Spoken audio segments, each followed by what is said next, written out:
meus amores. Na aula de hoje, nós falaremos sobre substâncias puras e misturas, que é o nosso capítulo 9. Sejam todos bem-vindos à nossa aula gravada. Para dar início a falar sobre essas substâncias puras e misturas, eu começo falando com vocês sobre matéria, tá? Trago o título que é Matéria sobre o ponto de vista científico. Por que matéria sobre o ponto de vista científico? É porque a palavra matéria ela é bastante utilizada em diversas formas, tá? Por exemplo, a matéria também é um termo utilizado para se dispor em relação à disciplina. Por exemplo, matéria de ciências, que é a disciplina de ciências.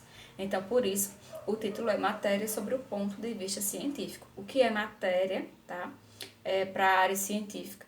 Matéria, para a área científica, é tudo aquilo que possui massa e possui volume, tá?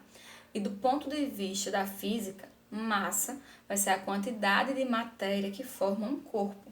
E volume vai ser o espaço que aquele corpo ocupa no ambiente em que ele está. Então, matéria vai ser justamente essa relação entre a massa, que é a quantidade de matéria que vai formar aquele corpo, e o volume, que é o espaço que aquele corpo vai ocupar. Nós temos algumas unidades de medida que se referem a massa e volume.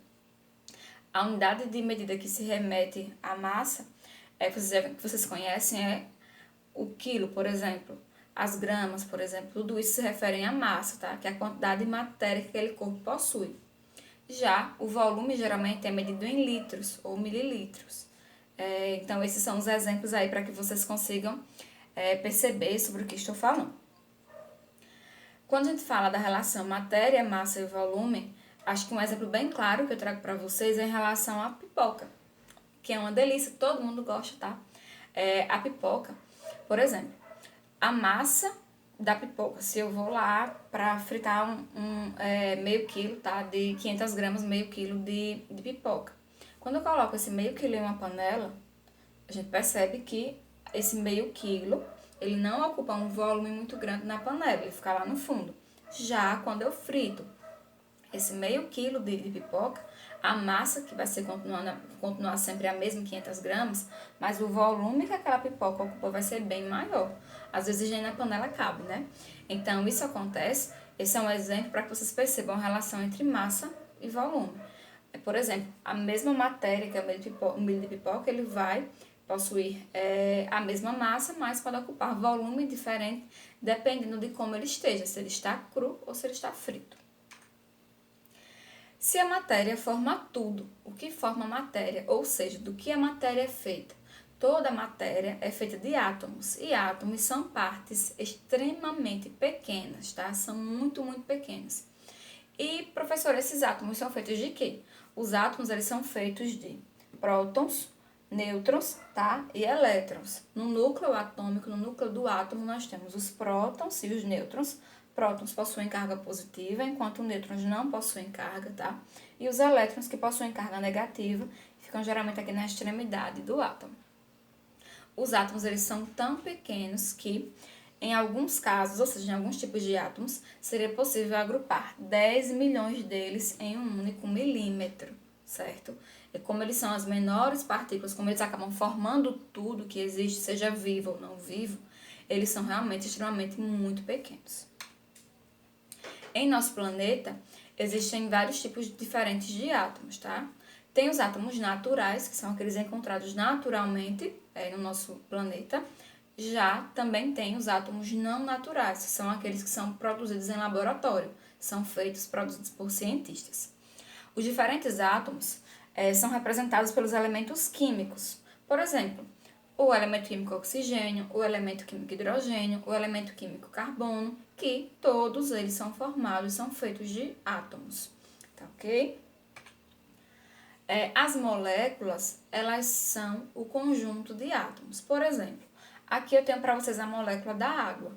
A molécula de água vai ser formada por 2 átomos de hidrogênio e 1 átomo de oxigênio, certo? Então, esse elemento água, ele vai ser formado por uma molécula. E essa molécula que forma a água é formada por átomos. Quais átomos? 2 átomos de hidrogênio e um único átomo de oxigênio. Vamos falar agora sobre as substâncias. Eu começo falando para vocês sobre as substâncias puras, tá? As substâncias puras, elas são formadas quando as moléculas de um mesmo tipo estão reunidas em um material. Um exemplo de substância pura é a água destilada, que é diferente, tá, da água comum que nós bebemos, de água potável, por exemplo. Por que é diferente?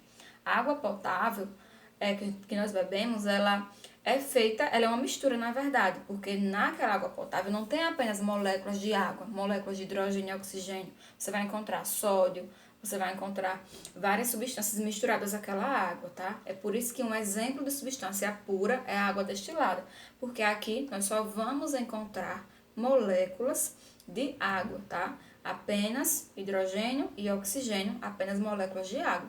Então, por isso que a água destilada é considerada uma substância pura, porque ela é formada de moléculas de um mesmo tipo. Aqui na água destilada eu só vou encontrar moléculas de água, duas moléculas de hidrogênio, dois átomos de hidrogênio e um átomo de oxigênio. As substâncias também são classificadas em substâncias simples e substâncias compostas. As substâncias simples, elas são formadas por apenas átomos de um mesmo elemento químico, certo? Enquanto as substâncias compostas são formadas por átomos de mais de um elemento químico. Por exemplo, o gás oxigênio, ele é uma substância simples, porque ele é formado por dois átomos de oxigênio. Já o gás carbônico, ele é considerado uma substância composta, porque ele é formado por duas moléculas de oxigênio e uma molécula de por dois átomos de oxigênio e um átomo de carbono, tá? Então, essa seria a diferença da substância simples para a substância composta. Na substância simples, ela vai ser formada, as moléculas dela serão formadas por um mesmo átomo, que é o mesmo elemento químico. Por exemplo, o oxigênio, que é formado por apenas dois átomos de oxigênio. Já a molécula do gás carbônico é formada por dois átomos de oxigênio e um átomo de carbono. Então, essa é a diferença entre substâncias simples e compostas. Substâncias simples são moléculas formadas por um mesmo átomo. Substâncias compostas terão moléculas formadas por átomos distintos. Diferentes substâncias formam misturas, ou seja, quando eu uno substâncias diferentes, não vou ter mais uma substância simples ou uma substância composta, eu terei uma mistura. Então, a mistura, ela será um material formado pela junção de substâncias distintas, como, por exemplo, a água potável, tá? A água potável, que é a água que nós ingerimos, se você analisar o rótulo dela, você percebe que ela tem bastante substância ali. Ela vai ter sódio, vai ter potássio, vai ter magnésio, vai ter cálcio, tá? Então, são várias substâncias que vão formar essa água potável. Diferente, como nós vimos, da água destilada, que é uma substância pura, porque só vai ser formada por moléculas de água, tá? Por dois átomos de hidrogênio e um átomo de oxigênio, que formam essa molécula de água. As misturas são classificadas em misturas homogêneas e misturas heterogêneas. As misturas homogêneas são misturas uniformes, tá? Não tem variação. E elas podem ser líquidas ou sólidas. Um exemplo de mistura homogênea é o soro caseiro, por exemplo, ou até apenas água com sal. Quando você mistura água com sal e mistura bem, o sal ele é dissolvido nessa água, tá? O sal é o soluto, a água é o solvente. A água, que é o solvente universal, dissolve o soluto, que é o sal. Então, vai desmanchar aquele sal até que você não perceba mais onde está o sal naquela mistura, certo? Então, misturas homogêneas, você não consegue identificar onde está cada material, onde está cada substância que compõe aquela mistura. Você deixa ela uniforme. A mistura homogênea, ela não é apenas líquida, como, por exemplo, a água e sal. Ela também pode ser sólida, como, por exemplo, anéis de ouro. Geralmente, um exemplo das alianças, aquelas alianças que são um ouro um pouco mais claro, são a mistura de ouro mais prata. Já aquelas que têm um ouro um pouco mais escuro, geralmente elas são formadas por ouro mais cobre, tá? Então, tanto dá para fazer mistura homogênea sólida, quanto mistura homogênea líquida. O que eu quero que vocês percebam é que a principal característica das misturas homogêneas é o fato de você misturar, tá? E ela ser uniforme, você não consegue identificar onde está cada substância daquela mistura. Já quando eu falo de misturas heterogêneas, ela não é uniforme, tá? Ela vai ter variação e ela pode ter 2 ou mais fases. Um exemplo é quando você mistura água e óleo. Você pode mexer bem, mas não vai adiantar, tá? Porque o óleo vai acabar separando, vai acabar se separando da água. Então, por isso a mistura é heterogênea. Assim como na mistura homogênea, a mistura heterogênea também pode acontecer, tanto em líquidos quanto em sólido. Um exemplo são rochas como granito. Você consegue perceber as substâncias que formam ele, tá? Não é uniforme, ok? Então, essa diferença. Mistura homogênea é uma mistura uniforme. Você não consegue identificar onde está cada substância. Mistura heterogênea não é uniforme. Pode apresentar mais de uma fase, tá? E ambas podem se apresentar no estado líquido ou no estado sólido. Nós vamos começar agora falando sobre sistemas, tá? E o título que eu trago para vocês é Sistemas organizando o estudo científico da matéria, que é justamente para facilitar o estudo sobre matéria. Então, bora lá. Sistema, ele é utilizado para se referir a qualquer material que venha a ser objeto de estudos científicos. Uma mistura, uma substância ou outro tipo de material, tá? Vai ser considerado um sistema. Então, se eu pegar esse teclado para analisar, para estudar, ele vai ser o meu sistema, certo? Meu sistema científico.